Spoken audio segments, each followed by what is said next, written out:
Salam Pak Bambang, saya mau izin bertanya, apa sih makna pribadi dalam Trinitas itu? Mohon pencerahannya. Dalam pribadi fisik manusia yang terpisah satu dengan yang lain. Ini banyak orang yang salah paham dan pahamnya salah. Diulang-ulang sepanjang zaman. Kadang-kadang orang mengartikan kata pribadi, yaitu persona. Dalam bahasa Latin persona. Itu diartikan pribadi dalam makna psychological personality. Jadi pribadi dalam makna psikologis. Pribadi dalam makna psikologis itu, satu pribadi hanya bisa dimiliki oleh satu substansi. Pribadi saya satu, substansi saya artinya keberadaan saya juga satu. Tetapi dalam konteks bahasa teologis atau bahasa Alkitab ya, itu artinya bukan sekedar pribadi manusia yang terpisah satu sama lain, tapi lebih tepat dianggap disebut sebagai metaphysical personality. Jadi meta itu di sebalik fisik, di sebalik yang fisik. Jadi ini tidak merujuk kepada pribadi A, B, C itu atau oknum-oknum yang berjejer tiga, bukan seperti itu.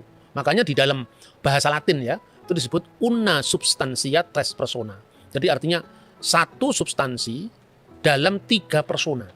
Hubungannya seperti apa? Diskresi non separati. Bisa dibedakan tetapi tidak bisa dipisahkan. Ya, distingsi non divisi.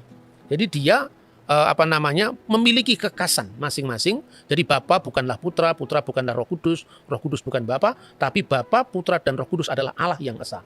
Jadi bisa dibedakan, memiliki kekasan masing-masing, tapi secara tidak terbagi. Jadi wujudnya hanya satu, eksistensinya hanya satu. Makanya selalu orang akan gagal kalau memahami Tuhan dalam bahasa matematika, itu dalam bahasa fisik.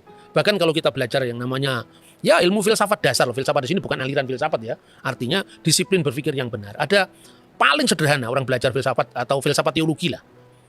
Ada 3 proses manusia dalam mencari ilmu pengetahuan. Yang pertama, yang paling dasariah itu adalah fisik. Fisik itu ya, ini benda. Wujudnya apa ini? Persegi panjang. Ini kan semua mata bisa melihat. Mata melihat ini fisik. Ya toh? Misalnya gelas ini bundar. Itu semua orang bisa melihat. Hanya orang yang buta warna atau buta yang tidak bisa melihat itu. Itu tingkat paling dasar. Tingkat kedua itu adalah matesis. Matesis itu dikalkulasi di otak.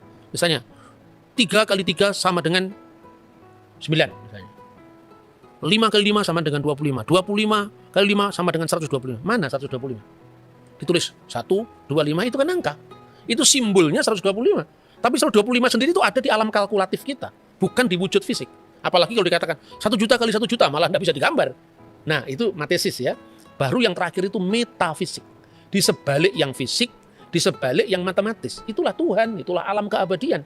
Jadi bicara tentang Tuhan itu tidak sama dengan bicara satu Alek, seorang Bambang, seorang Yusuf, tidak bisa. Maka seperti contohnya paling gampang, itu sering saya ulang-ulang contoh itu. Tuhan itu beserta orang yang sabar. Berapa jumlah Tuhan? 1. Gitu? Elohim Echad. Tuhan cuma 1. Berapa jumlah orang yang sabar di Surabaya? Katakanlah misalnya ada 10.000 orang yang sabar. 10.000 orang yang sabar itu tinggal di 10.000 tempat yang berbeda-beda. Pada saat jam yang sama. Tuhan jumlahnya 1. Beserta dengan 10.000 orang. 10.000 orang di 10.000 tempat yang berbeda-beda. Tuhan jumlahnya 1. Yang disertai 120.000 orang. Apakah Tuhan jadi 120.000 atau jadi 100.000? Tidak.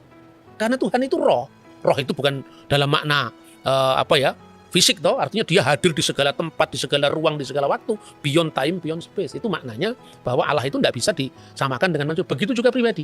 Untuk lebih jelasnya, tolong dibaca Bereshit pasal 1 ayat 26 dan 27 dan tolong dianalisis langsung teksnya ya. Kejadian 1 ayat 26 dan 27 ini tentang penciptaan manusia. Sangat menarik. Vayomer Elohim naase Adam betsal menu kitmutenu veyirdu pitgat hayam vehaof hasyamayim uva behema uvekol haaretz uvekol haremes haromes al haaretz. Jadi ayat ini dimulai dengan berfirmanlah Allah. Tapi dikatakan naase. Naase itu secara gramatikal Ibrani yang nggak ketemu di bahasa lain, mereka punya namanya volitive system. Jadi kalau kita berbicara kepada orang kedua itu namanya imperatif. Tapi kalau kita berbicara pada orang pertama, strong will dari orang pertama itu namanya kohortatif. Strong will dari orang ketiga namanya jasif. Memang agak rumit kalau kita belajar, tapi kita mesti harus belajar sampai ke situ. Nah, naaseh itu adalah volitive system untuk orang pertama jamak. Artinya kita. Jadi kalau terjemahan bebasnya itu marilah kita. Let us, ayolah kita. Ayo kita gitu. Bukan nyuruh orang lain, ini nyuruh diri sendiri, volitive system. Nah, kita nggak ketemu yang gramatikal seperti ini di bahasa Indonesia, apalagi nggak ada gitu. Ya, jadi dikatakan bahwa na'ase Adam, marilah kita menciptakan manusia, membuat. Ya, jadi pakainya asa, bukan bara lagi ini, asa.